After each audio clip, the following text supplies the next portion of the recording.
So hello everyone, my name is Gaurav Bakshi and I'm delighted to bring you the third edition of Strat-Chat.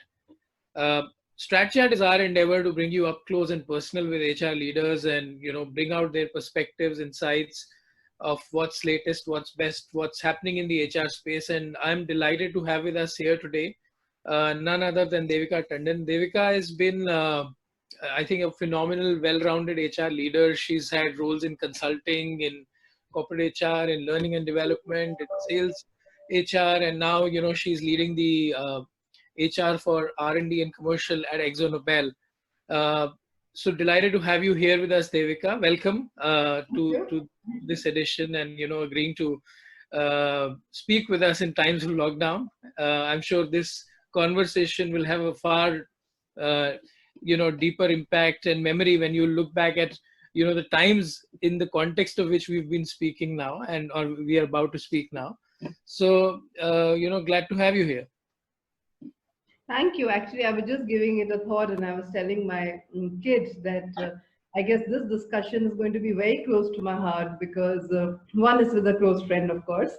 And second, in such times, it's unimaginable that you'll do something like this. So when I look back, this will be like the memory, yes. Okay, so let's straight on jump into what we are here to bring our viewers. My first question to you, Devika, is really that there's too much happening in this space, and suddenly you see that HR seems to have become more important than ever before, especially in the context of the current time. So what are some of your opening remarks on that? So, well,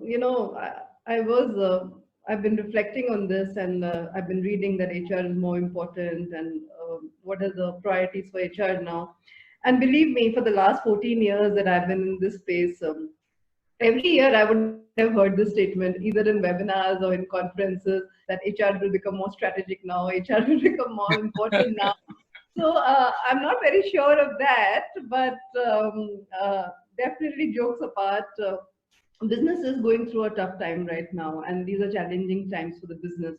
So not only HR, but any of the enabling functions will have to really raise the bar and see that how they can really contribute to the fullest. If I come to HR, what I've experienced currently at my organization also is firstly anything that HR does currently or for a few months or for 1 year going forward will have to really center around employee well-being and safety. And that will be at the core really of all our interventions or all our interactions and conversations with business as well. Besides that, secondly, we take a step back because the business is having so many pressures these days.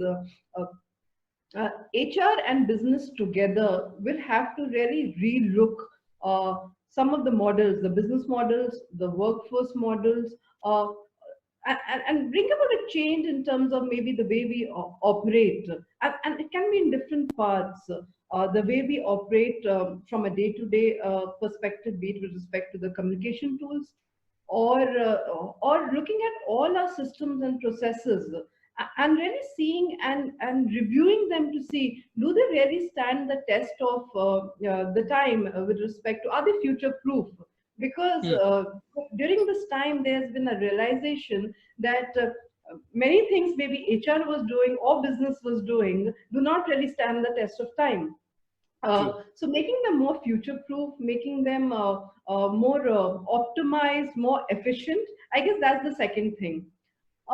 Third thing, and the last thing that comes to my mind is that uh, on and off in India, at least, business and HR both have tried their hands at technology, and we have done it in parts. However, I wouldn't say that we have really succeeded fully in HR as well for technology.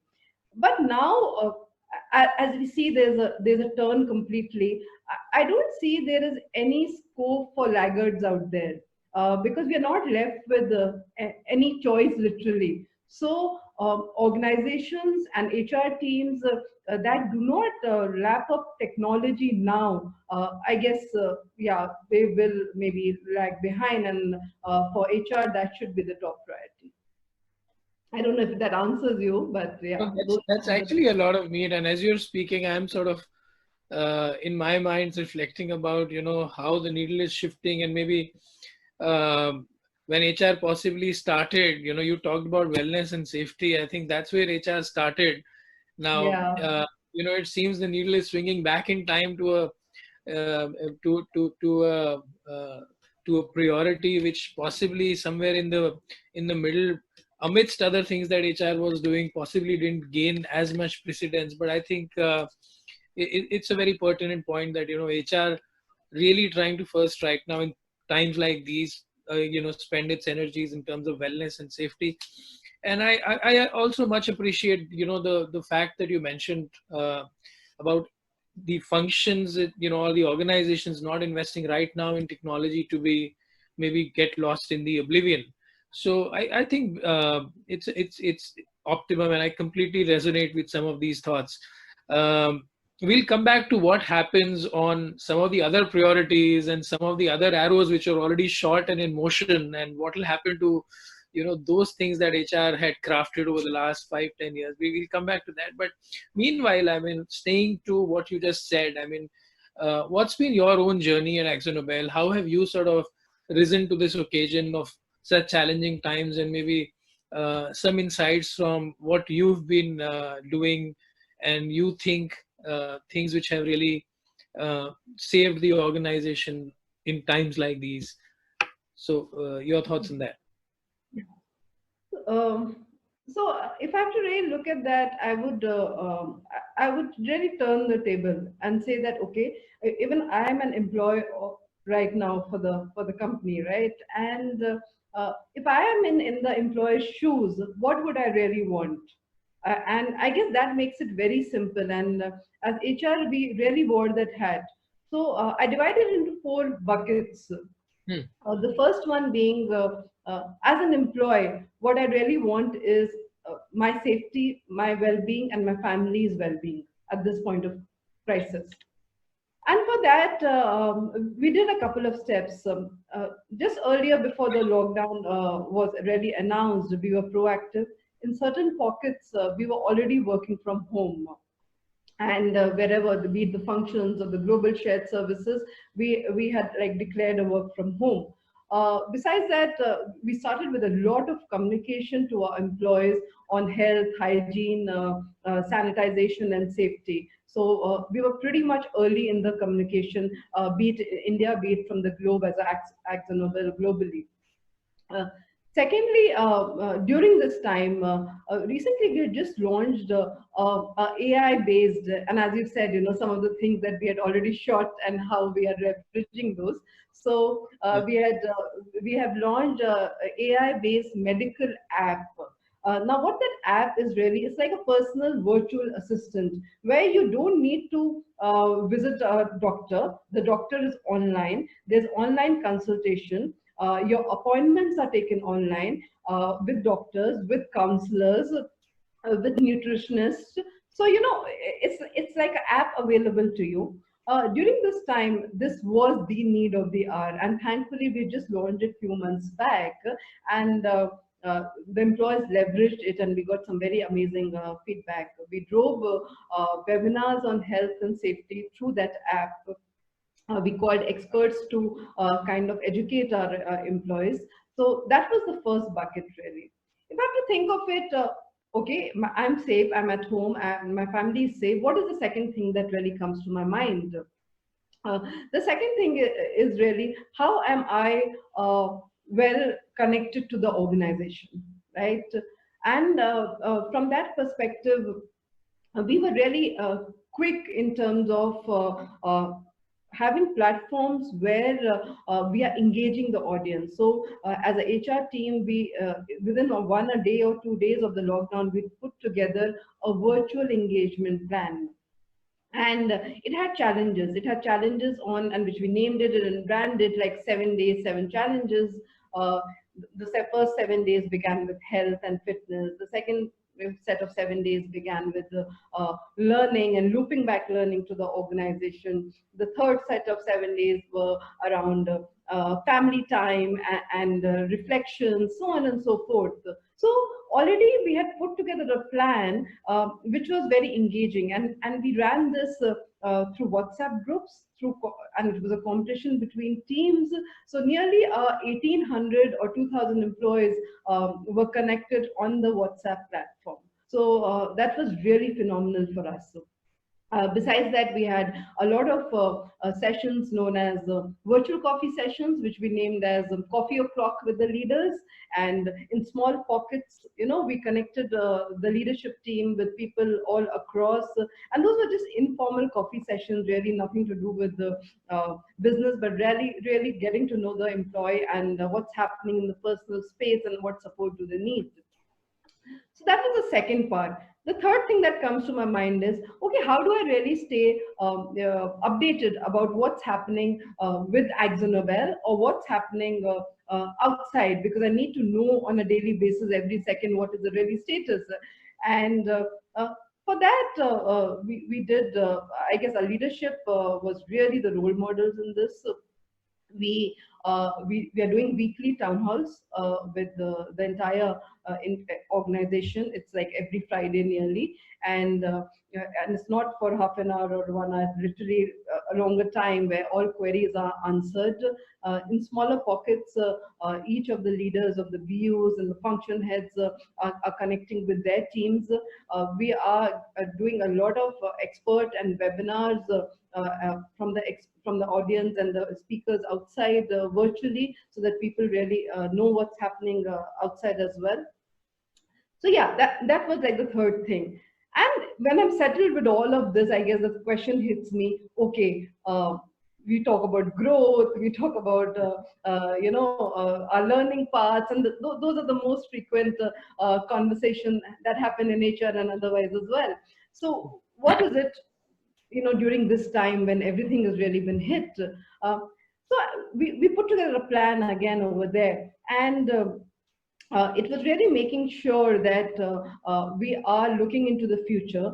We are having discussions with our business leaders that what are the capabilities do you think are most important in 6 months, 1 year's time, or 2 years' time. And around those capabilities, be it on the sales front or the manufacturing front or for the functions, we have put together competency frameworks, and for those, we are leveraging those frameworks to map, our entire repertoire of e-learning modules, and leaders holding sessions.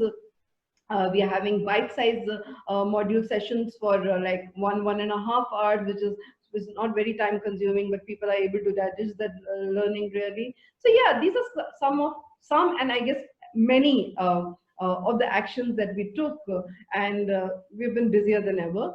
And and I guess what is more satisfying is that I personally feel much more connected with my employees as HR, as a HR leader during these times, because I guess we've gone all out of our way to connect with employees. Yeah, it's fantastic to get a deep insight into so many things that you've been able to sort of do, and especially in times like these when everybody thinks constrained by physical conversation and those huddles and meetings. And I think how have employees responded to this? So one is obviously at the leadership level and the management level, you guys have come together. You've not only taken care of wellness and safety, but you've looked at that they continue to grow, they continue to engage in different formats, and not just one theme. You've sort of blended the whole thing very beautifully. Which are the parts that employees tend to like? And why I'm asking this question is because a lot of organizations have ended up doing a lot of things, and I think it sort of has overwhelmed the employees as well. A lot of times I hear that it's an overdose that's just come, and can you please stop this now? That a lot of organizations have possibly done a lot in one specific area. So I like the balancing piece that you've done, but your experience of the employee side of things, what have they lapped up more? You may have done 10 things, but I'm sure there are those top 2 or 3 or 4 they've really come back and appreciated. What have been those specific ones? So I guess I'll be very, very honest in this, rather than my perception, talk about the actual feedback I've received. So Yeah. last night, and I sent it on the HR leadership team group. Last night, I received the feedback on the visit app, on the medical app that we have Right. implemented, saying that it is such a great benefit during these times, and it's completely cashless, and it's so quick, and we are really thankful to the team for doing this. And it was a proud moment, definitely. So that is one thing that immediately came. Besides that, as I said, that the weekly town halls that have been happening. Uh, I don't think so. Be it the leaders or the employees have shied away in thanking or appreciating the HR team and the leaders themselves for connecting so innovatively in such creative ways with the employees. So the challenges that we ran with respect to the theme of 7 days, 7 challenges, where we involved Mm. their families also. It was fun seeing families exercising together. People were proud to share their videos, the kids in there, the wives in there, the husbands in there. Yeah. So I guess, yeah, people enjoyed those engagement initiatives that we were taking.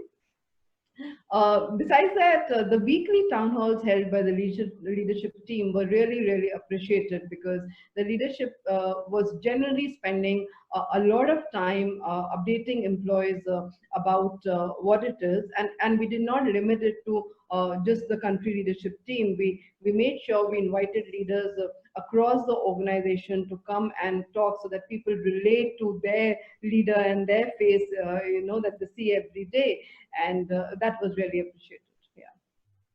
Fantastic. So you've used your turf very well, Devika. Yeah. Um, Congratulations to you on that. You know, thinking back, I mean, just maybe till about a month back, these town halls, these virtual town halls that you've been talking about. I mean, there were times when there was so much we were doing in proximity, right? I mean, so from town halls to annual days, from team off sites to leadership meets, from uh, training programs to celebrations. I mean, a lot that I think we've cherished all these years, right?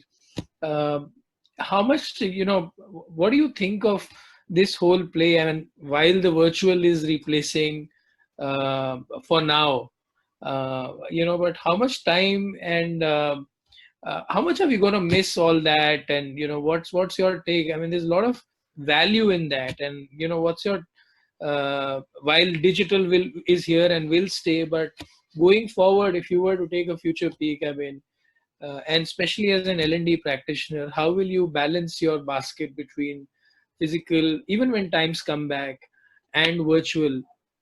What's your general take on that? So, personally, for me, obviously, we all are social beings, but I love it, my personal interactions and one-on-one connects, and going to office, greeting people, having those corridor conversations, coaching people here and there, and so I really love those. And personally, I would really want to go back soon. And how much ever we talk about the new normal, I would want to really go back to the old normal in some ways. So that's my personal take on it. But in terms of the town halls, the offsites, and like you mentioned, the gatherings, we've come to realize that all of that actually can be done virtually and can be done in a very, very efficient way virtually, and really it doesn't stop any fun from it. It's only about having that proximity with the person, and meeting that person. Besides that, I don't think so any element of the fun it's getting missed out.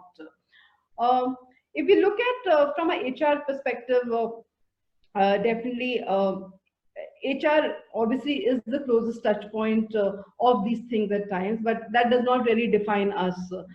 Besides that, what is more important is how do you really build capabilities in the organization? How do you really coach and mentor people around the HR processes. How do you drive a high performance culture in the organization? And I guess more for those elements, many a times, I would miss the really being there part of it, and not being so virtual, rather than the town halls and all of the engagement activities, because that can be done. We have experimented a lot in the last 1.5 months. Yeah. Cool. Coming back and maybe continuing the context you've put, business has been hit, and while we are trying to drive a lot of things virtually, it will definitely put in a little constraint on our budgets, and how much we can deploy with a reference to developing our people. Now, and usually, the norm is organizations tend to invest more when they are doing well, right? So what's your take? And what, and this is a personal question, not really as representing your organization, but personally, how do you approach this conversation with business leaders, with leadership, and how do you suggest your our HR community members should sort of breach this subject and yet continue to get the rightful investments even in times like these? How do you what's your take and what's your suggestion out there on that? When you say that, what was running on my mind was a conversation with a leader a few years back. And it's a small incident if you give me that opportunity. We were having a discussion on whether during the downturn, because it was a downturn in that organization, whether we should be doing an employee engagement survey or not. And it was a very, very intense and a long conversation. But what we really figured out, that for employee engagement or for learning, actually there is not really a good time or a bad time. It's throughout. And rather, during times like this, the employees need you the most in every possible way, be it in terms of engagement, be it in terms of thinking about, okay, how my learning is getting impacted, or how I'll grow in the organization, or how I'm connected. So for employees, this is the time where, as an organization, as leaders, we can really showcase our care and compassion. Right. If I really turn the tables, for organizations also that way, this is the time, because it is the employees who will really help you tide through this crisis. Correct. So over the years, I have developed really a mindset that some of these things are literally like hygiene, and there's no if and but to it, and saying that whether we should do this or not do this during this time. Right. And the more we do this during these times, we will have bigger, I would say, employee advocates talking about the organization and being with the organization, because they see that how the company is investing into them. I feel that, and that's how in AkzoNobel we have kind of deployed so many things, because that's the philosophy behind it. It's a very, very beautiful thought. You're saying if employees are the ones who are going to tide you over this, then Yes. there is your answer. And I think yes, I think that is a sentiment which even people who are not as much into all these things will also appreciate, and good. So but this is your so to say way of communicating the relevance of investing in people to the organization. Now, when you look at the employee set, obviously these pressures will mean that you will be constrained to offer higher compensation levels, higher increments, and so much more. And in this whole race of being the employer of choice, and looking at the whole employee value proposition, will that get reconstructed in your way? And will some of the other elements in our basket of HR have to come forth and bat for the organization, and let some of these monetary aspects take a little backseat for a while. What's your view on that? If I have to look at AkzoNobel, I guess there were those other aspects that we were already very high on, and communicating as a strong value proposition rather than just the compensation. But without getting too much into detail of that, I feel that organizations are really in a testing time right now. And organizations that show compassion and care actually will define the EVP for themselves. And that Right. will become a very strong EVP. Because, as I said previously, the employees are watching you, and how you react and how you behave during this situation is actually a test. So rather than just having those words on paper that we have had in defining the EVPs, now is the time to put it to really practice. Um, if we sail through this time and the organization sees the way the leaders and the entire organization is behaving, the employees see that, I feel they themselves will become employee ambassadors. They themselves will become the advocates. There will be enough internal advocacy, and that will lead to automatically spreading the word outside and pulling talent from outside. And we wouldn't have to do much more than that, I feel. Yeah. Great. So what you're really also saying is, in other words, is that even the talent community out there is going to value care and compassion a whole lot more going forward. Yes. And that Yes, is something which is here to definitely. stay for time. Yes, definitely, and to this, we had a lot of new hires during this time, and Right. we quickly adapted our onboarding program, and it was completely done virtual. And during the lockdown period also, we kind of onboarded them.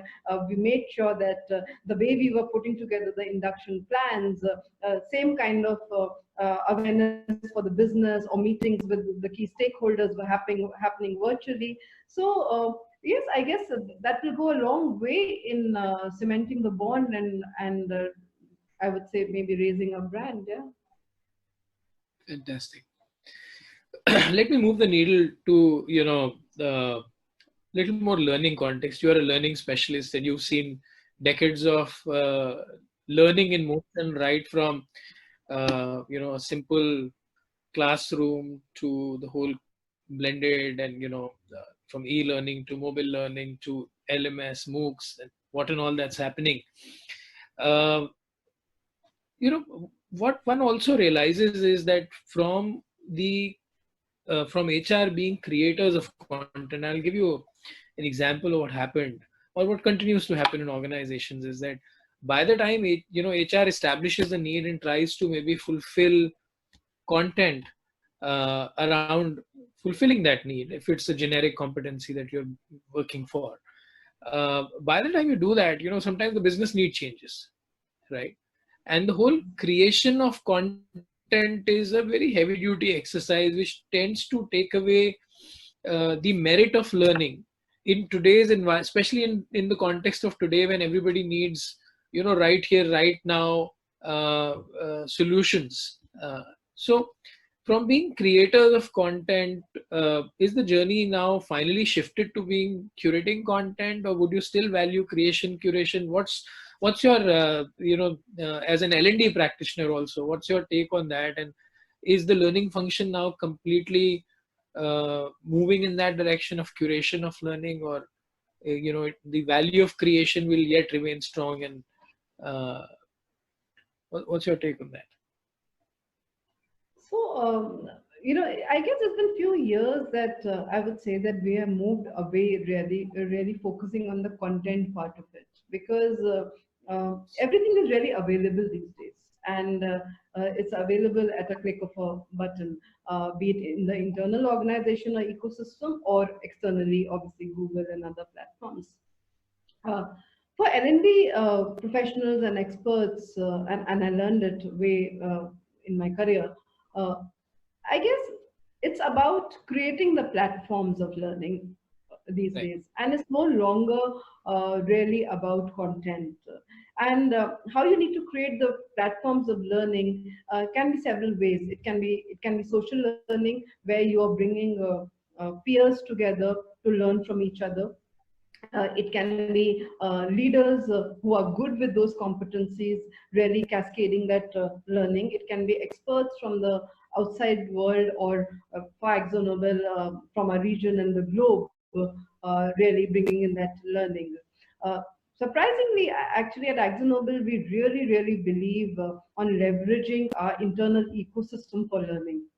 Right. And uh, and we have internal trainers. We really heavily invest on training people internally, and those become actually our trainers to really cascade that knowledge or learning throughout the organization. We believe a lot in bite-sized modules, where learning is very limited and it's more interactive, rather than very content-heavy, really. Right. So yes, I feel that we have moved a bit away from that. And eh, during these times, I mean, I have really tried and seen that journey, because, and it comes to my mind that there was a time where technology, and as learning professionals, we were pushing e-learning modules, and the percentages were very low, and Yep. there was not so much uptake on that. Uh, Now, if I see my literally son is in fourth grade, and as a parent, if I was to told that okay, learning is going to be online from tomorrow, I would be like really thinking what this which school he is into, really, and maybe moving him out to somewhere else.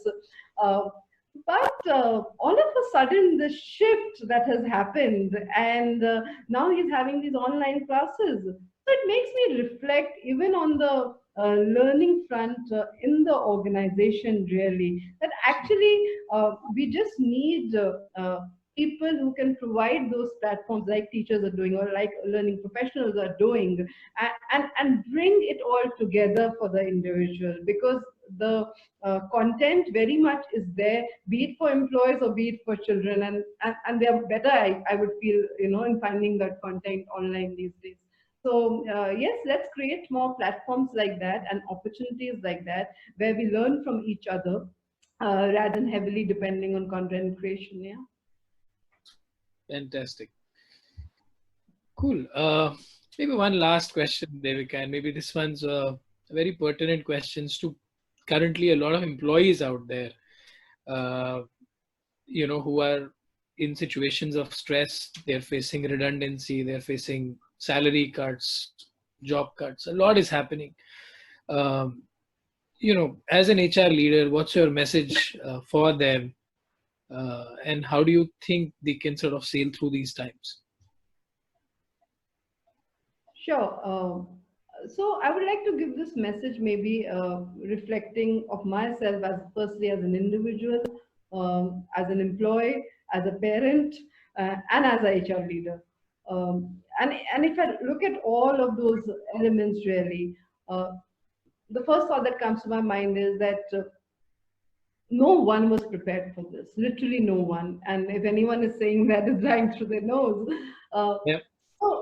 so, in times where no one is really prepared and we don't know what to do, firstly, I would say don't be too hard on yourself. And uh, don't be too hard on yourself. Take it a bit easy. This is a phase and it will pass through, and we are all in it together. It's not even only that one country, it's the entire world this time in it together. So that's the Yep. first Yep. message. These are troubled times, but we will pass through it. So take it a bit easy.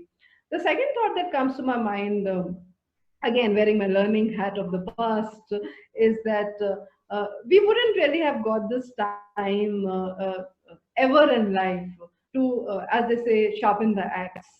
We are so busy from that morning 9, and I don't know what time in the evening, that Yep. there's maybe not a time to reflect, uh, breathe easy, learn, and spend time maybe with the kids as well. So if I look at Yep. all the elements encompassing life, I would say invest on your health, invest on sharpening your axe by getting a new skill or learning more, spend more time with your family and friends, maybe virtually, and have deeper bonds and relationships. Cool. Um Soulful conversation this has been, Devika. I mean, right from the beginning, how it's with leaders like you that you realize that HR can actually cut through soulfully across the organization, and every word of what you've said brings in so much intent, and so much genuinity to what we are trying to achieve as an HR function, that I'm sure lucky are the organizations to have leaders like you.